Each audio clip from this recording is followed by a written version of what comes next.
never looked so good.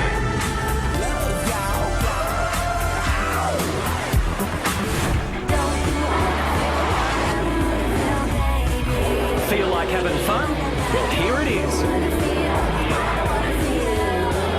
We'll look after the fast and the furious. All you've got to do is handle the pace. The Champ Cars and the V8s and everything else on the streets of Surfers.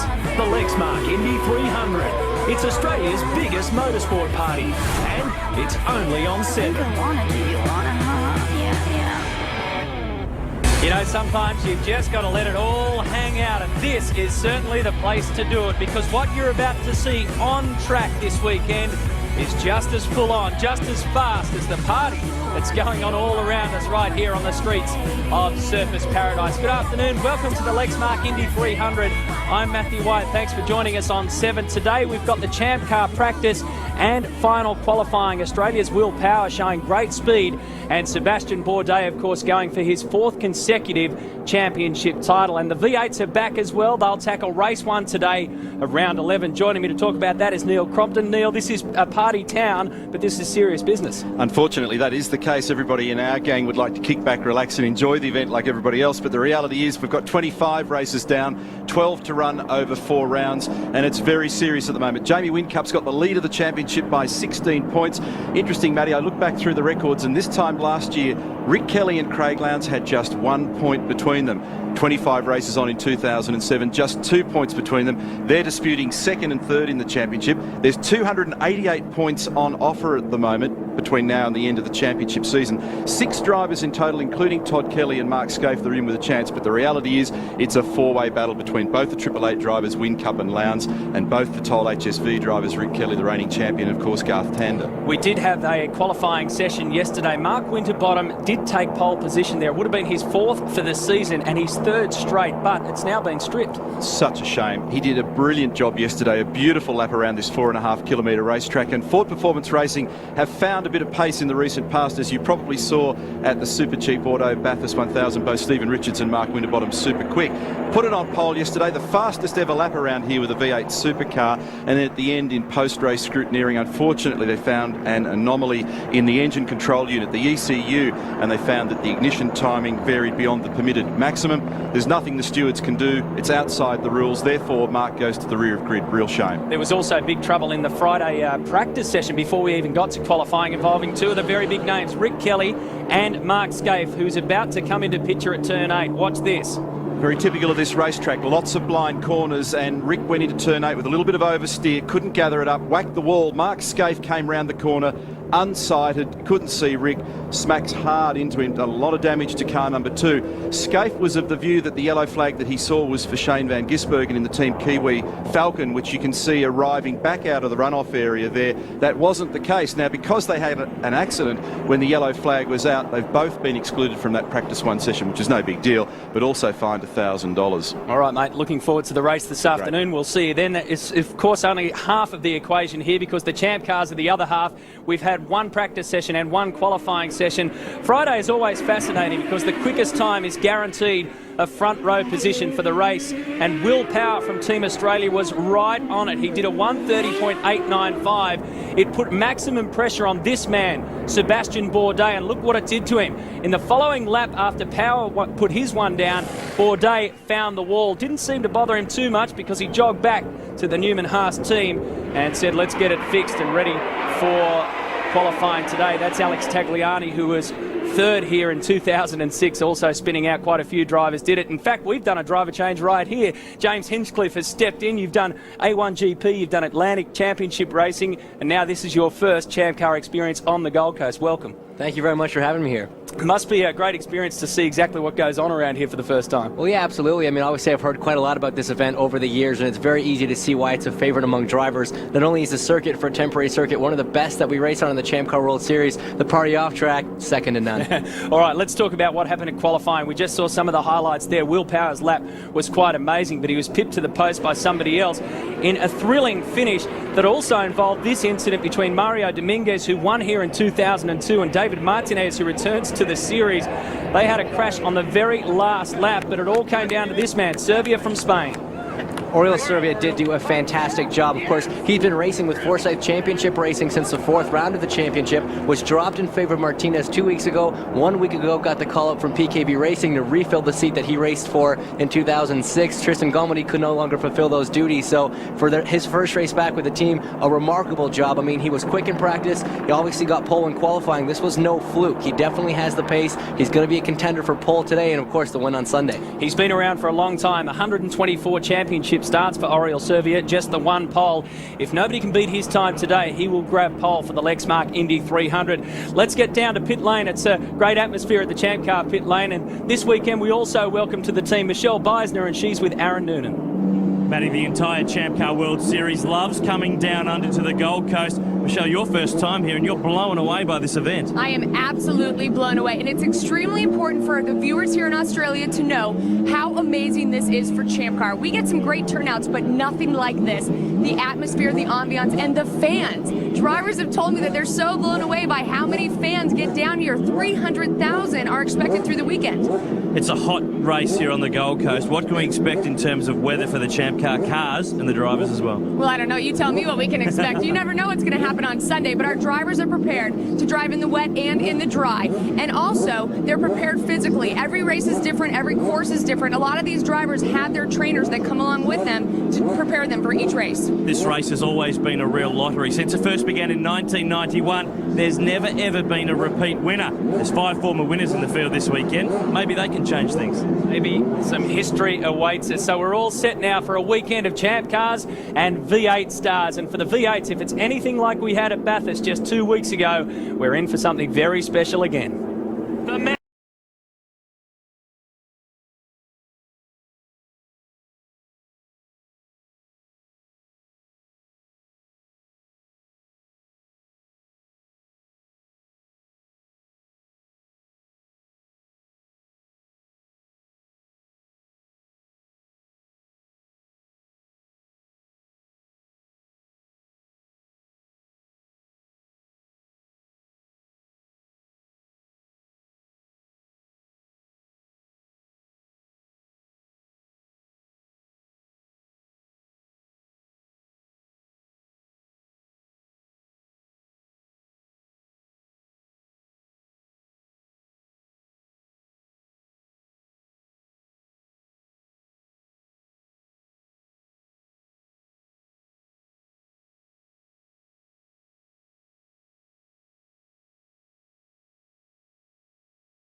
It is time to update some news from the V8 Supercar paddock and recapping the biggest issue that happened overnight. Mark Winterbottom has been stripped of his pole position. Garth Tander will now have P1 for the 2nd time this season. Let's take a look at what happened in qualifying.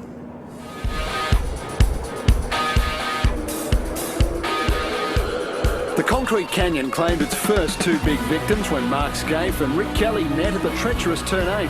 That was just the opening practice session, leaving both on the back foot for qualifying. Garth Tander had the early pace. 6 Tander at 48.6697. Another tough lesson for Jack Perkins in the harsh world of Indy. And this will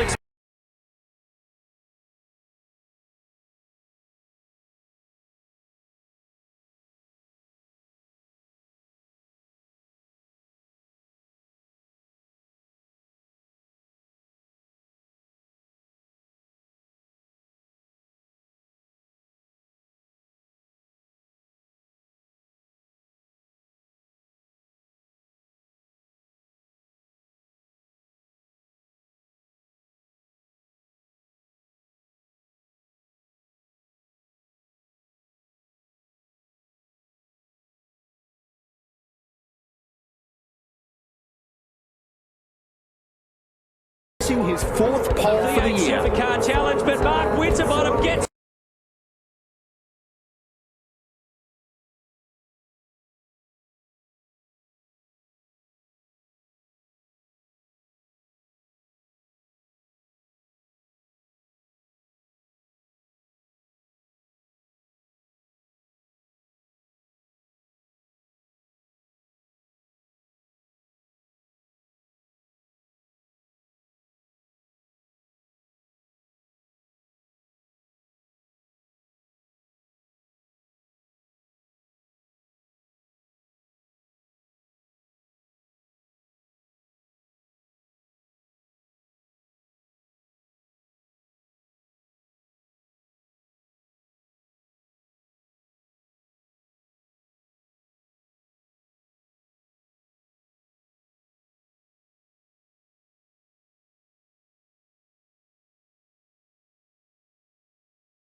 Funnily enough, that now makes it 8 straight years that Holden have started here from pole position. Gee, there were some dramas in that, Neil Crompton, but the overriding impression that you got out of that qualifying session was the pace was pretty damn good.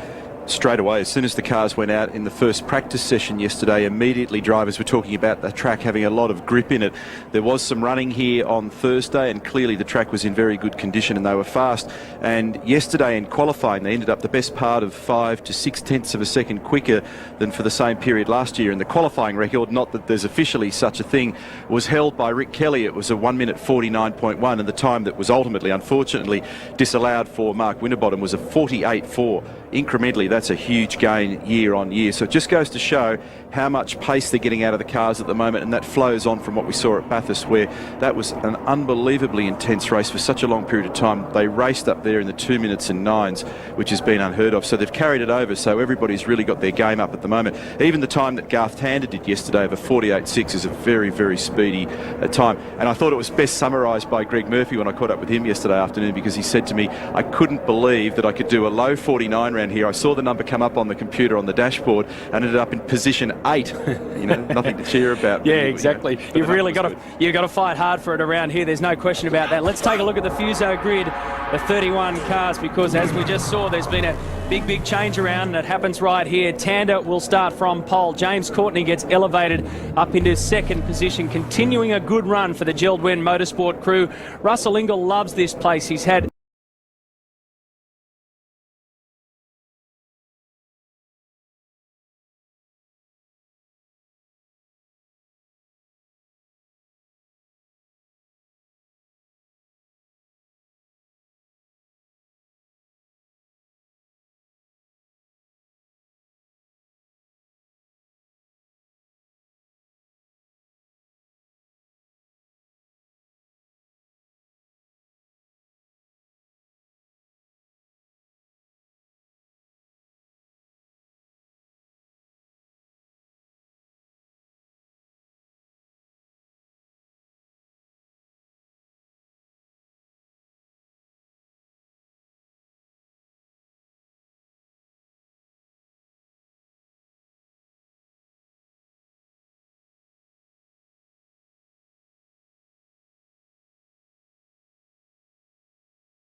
back down at FPR. So let's check in with FPR, see what they think about the whole Mark Winterbottom situation. Interesting times down here at FPR. Tim Edwards, you are the managing director. Explain to me what's exactly happened and how the penalties come about. Well, obviously, you know, we have to hold a hand up. It was a small error on our behalf. There's a regulation that states that the ignition timing can't vary by more than 6 degrees, and for a very small well, in actual fact, 0.19 of a second during Mark's qualifying lap. The ignition timing actually went outside that, so it's there's a huge amount of tables and numbers that go into programming these engines, and it's just a small human error which has caught us out. And as I say, it's not as though there's no performance advantage in the timing being out for that such small amount of time, but the reality is, we were outside the regulations and we have to cop it on the chin. We just got to make that point clear too. The stewards actually said that there was no performance advantage in that small window of time. Yeah, that's correct. It would be unrealistic for anybody to believe that, for the timing to be out for 0.19 of a second out of an entire lap, that you're going to gain an advantage for that. So, yeah, I mean, it's disappointing. We've just got to cop it on the chin, but, it's quite a severe penalty, and, it's a bit like stealing a loaf of bread and getting the death penalty. Thanks, Tim. No worries. One very keen fan for the first time this weekend is the King of Spin, who's desperate for a spin with his Vodafone mates Jamie Whincup and Craig Lowndes this weekend. It's Shane Ward, ladies and gentlemen. Welcome. What a great place to race on the Gold Coast. It is. It's always fun to come up the Gold Coast. There's a bit of a party atmosphere around here, so look, it's first time up here. It's nothing like the first time, mate, but the Vodafone boys are doing a good job. Now, we've effectively got to welcome you to the Seven family now that you've married one of our own, of course, Sharon, and those foxy ladies from Fountain Lakes. Mate, that must have been a wild experience. You really bowled her over, didn't you? I think she bowled me over. It was, it's a wonderful experience, actually. Off the camera, they didn't stop. They made me laugh the whole time, made me feel welcome. So it was bloody good fun. And look, it's a great show, and happy to take the mickey, I suppose. It was good fun. It's probably keeping her hands to herself might have been the hardest thing of the day, by the looks of it, with the shooting. Well, look, to be honest, I was pretty hard to keep my hands off Sharon, actually. She's a bit of a smunk, and I think I've got a big crush on her. And what are your thoughts on Lowndes, a great Australian athlete to another one? He's a terrific icon for the sport, isn't he? Yeah, look, Craig and Jamie, the boys do a great job. 1-2, good spot up here at the moment. I had the pleasure of going for a hot lap in Adelaide last year. Craig took me around the track. Holy, that was unbelievable. You got total respect for what these guys do, the way they do it, the temperatures they do it in the car. It really is amazing. So, yeah, what these guys do, incredible. Well, great to have you here, part of the Vodafone family. Enjoy the sun, enjoy the surf, enjoy the race, enjoy the rest of the sights around the Gold Coast. You too, mate. You too. Thanks.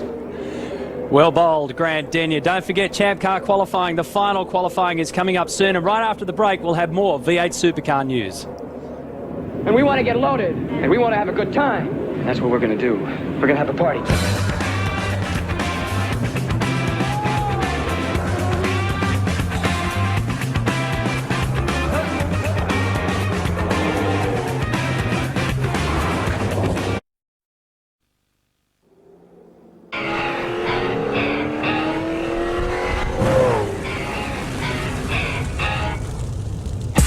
A 4.47 kilometre concrete canyon. The Surfers Paradise Street Circuit is not for the faint-hearted. It's hard on brakes and extra hard on drivers. High cabin temperatures, choking fumes. One mistake here and your day is done. History shows Holden drivers are quick on the Gold Coast, taking pole position 10 of the past 11 years. After claiming his first Bathurst pole, Mark Winterbottom has drawn level with Todd Kelly for most poles this season. With 3 each, they're the only drivers to score more than one. Wind the clocks back. 2006 was no summer holiday for championship leader Craig Lowndes. He was penalised by stewards on 3 separate occasions for tyre warming after the last corner on a warm-up lap, short-cutting a chicane, and then summoned to answer calls of bringing the sport into disrepute when he unloaded after the final race. He's having a big rev. He is ropeable. The outcome? Lowndes went to Indy leading Rick Kelly by 101 points and left with a slender 30-point lead. Welcome back. Yeah, I mentioned earlier that when Garth Tander was elevated to P1, it's now an 8-year straight pole-sitting streak for Holden. But it's important to also remember that since 2002, when it's been a championship round here, the overall win is now split right down the middle, 3 for Ford and 3 for the Commodores. What are the issues in pit lane for the V8 Supercars? Let's find out with Neil Crompton. Issue number 1, Matthew, is it's a lot warmer down here out in this blazing sun than in that air-conditioned commentary box, but I'm at the northern end of the V8 Supercar pit lane, which is oddly enough one of the weird combinations of pit lanes in this country, because in the bit that I'm standing at the moment, the fast lane, if you like, is where the cars are electronically limited to 40 kilometres an hour. However, down the southern end, through the Champ Car pit, the boys can run through there at 105 kilometres an hour, which conveniently works out to just the top speed in first gear with the diff ratio that the cars have got in this weekend. You don't have to walk terribly far in this pit lane here for the 2007 V8 event to find stories of woe. It's the normal deal at Surfers Paradise. Spare a thought for these blokes here at Brytech, because they did an awesome job at Bathurst, as you may recall, and with some clever strategy and a great bit of driving, Jason Bright was well and truly in the game, could have pulled off the victory. Of course, they ended up in the wall, unfortunately. They worked until last Saturday to get this car out on the racetrack, and then yesterday in practice 2, Jason went out and had a front suspension failure in the car, pitched him into the wall between turns 4 and 5. So Brighty's weekend turned sour very quickly, which is a great shame, Brighty, because you blokes have had some awesome speed in this car recently and just can't catch a break. No, it's been a bit, though. It's been pretty frustrating. You know, everyone's asking me how's it going as a team owner, and you know, it's I'm just more frustrated than anything, because we've had good speed, like you said, and you know, we just haven't been able to cut a break. The thing has been very, very fast, and in other circumstances, because you know it's a flip of the coin in this caper, it could have turned into a podium in probably the last 3 or 4 races. Yeah, it could have. You know, we've had, like I said, we've had good speed everywhere. We, you know, our race pace was probably better than our qualifying pace for quite a while there, but we've made some improvements since Sandown that I think that, you know, we only really started to see the fruits of at the end of Bathurst. You know, we chased the car quite a bit at Bathurst most of the weekend, and sort of got it right during the race. Was really happy with how the car came out of the box here, and you know, obviously we had a bit of a failure there in P2 that you know, cost us pretty dearly going into qualifying. What broke? It was a lower control arm. You know, it looks like one of the joins where the welds are gave away, and you know, a bit disappointing. You know, it probably could have happened in a lot of places where we wouldn't have hit a wall, but there's probably places around here where I could have hit a wall a lot harder and we wouldn't be racing this weekend. So, you know, I guess we'll take that one as it is, and you know, try and work our way through from 21st now. It's going to be a tough job, but I'm sure you're capable of doing it. Thanks, Jace. Good luck this afternoon. Tough break for these blokes at Brytech, but one way or another, at some point in the not too distant future, they are going to get a result. I'm going to sneak next door because there's always a tale, as I said before, and at Brad Jones Racing, of course, they came away from Mount Panorama with 2 very damaged cars. One of them was burnt, the other one sustained massive panel damage. And I'll see if I can find Andrew Jones, who's been putting in some good speed lately. He was very fast at Bathurst up at Mount Panorama, and let's see whether we can find young AJ. Where's he gone? He's vanished. Bradley will do. Bradley, you guys... Jesus, Neil Crompton with a camera, that's a scary thought. You guys had a really tough Bathurst, and one car burnt, one car massively damaged. Now, you didn't bring one of them back up here, you prepped a spare car, but it must have been very testing for you financially and mentally and in every other way. Well, yeah, it absolutely was. We tore up a lot of money, and I don't know exactly how much, but the guys have done a fantastic job. They not only stripped the old one down, they had to pull all the wiring loom out of it, put all that in the car that caught fire, which is the one behind me. Then they had to get the other car, which was a bare spare basically, turn that into a race car, get it all done in less than a week. A lot of 12 to 16-hour days. One of the things that I wanted to do, BJ, and I can see one over here, was explain to our viewers one of the changes to the rules in 2007. We've gone to these composite mudguards. Look how light this thing is and yet how strong. In years gone by, particularly because of the geometry on the front of a V8 Supercar, there's been some very creative panel beating to try and get the wheels to tuck underneath. Now, this new moulded shape that we have makes the task very easy. They're all identical from car to car, super strong and super light. I thought it was an opportune moment to try and show you what these things are all about. The trick here, keep these things off the wall this weekend. Thanks, BJ. All right, thank you, Neil. Much easier said than done. Of course, the V8 race still to come, and after the break, we're going to ramp it up a notch because the fight for pole position is coming up in the Champ Cars, the Lexmark Indy 300 right here on 7.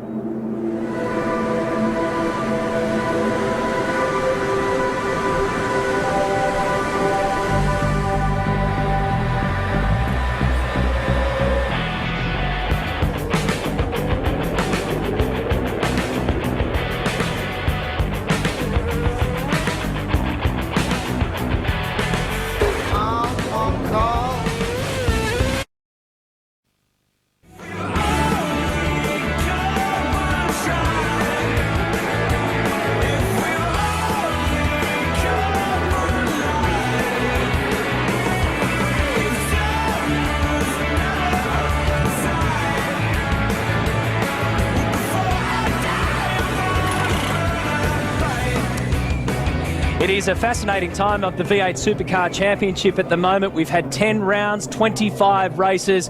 The Enduros are done, and now we've got 4 rounds remaining. It appears as though this championship is going to go right down to the wire again. Let's recap what's happened so far in season 2007.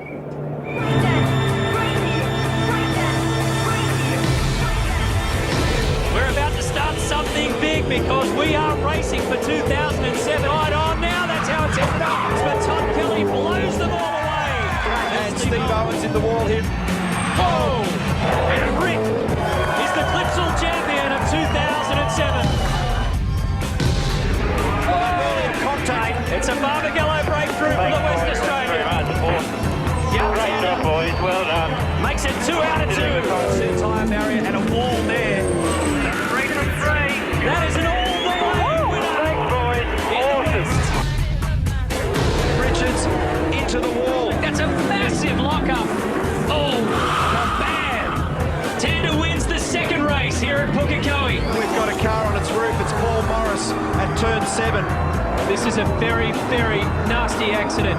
Rick Kelly will go to the top, and he'll win the final round at Pukekohe.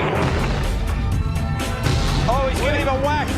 Todd has given Garth Tander a whack. More of him slipping and sliding off the road. Look at this escape off the road again. Winterbottom's day has ended like this. In trouble. Contact there. Oh, back in the game.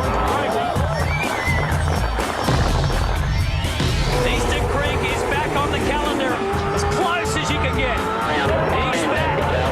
The first race win of the year for Mark Scape. 2 out of 2 for HRT. Todd Kelly, Craig Lowndes, Mark Scape. What an awesome motor race between them. And Peter Brock will never be forgotten. But this is something that Mark Scape will always remember. Race 1 at Hidden Valley, the 10th year at this circuit. Oh, contact here between Davison and Winterbottom. Oh! Trouble. Courtney turned around on the exit of 1 into the wall, and more huge damage achievements. Craig Lowndes gets another race win in the Valley. Todd Gurr, big trouble. And Craig Lowndes wins the round at Hidden Valley. Look at this side by side. Garth Tander will win this race. Oh, round goes Richards. They make contact. Unbelievable. What an absolute wanker. A clean sweep and the championship lead. We're underway for the Jim Beam 400. Oh, look at this. Tander's gone straight ahead. Oh, there's a three-way crunch. People getting into each other, and around goes Rick Kelly. They will start from the pit lane. It's around about half the field in pit lane.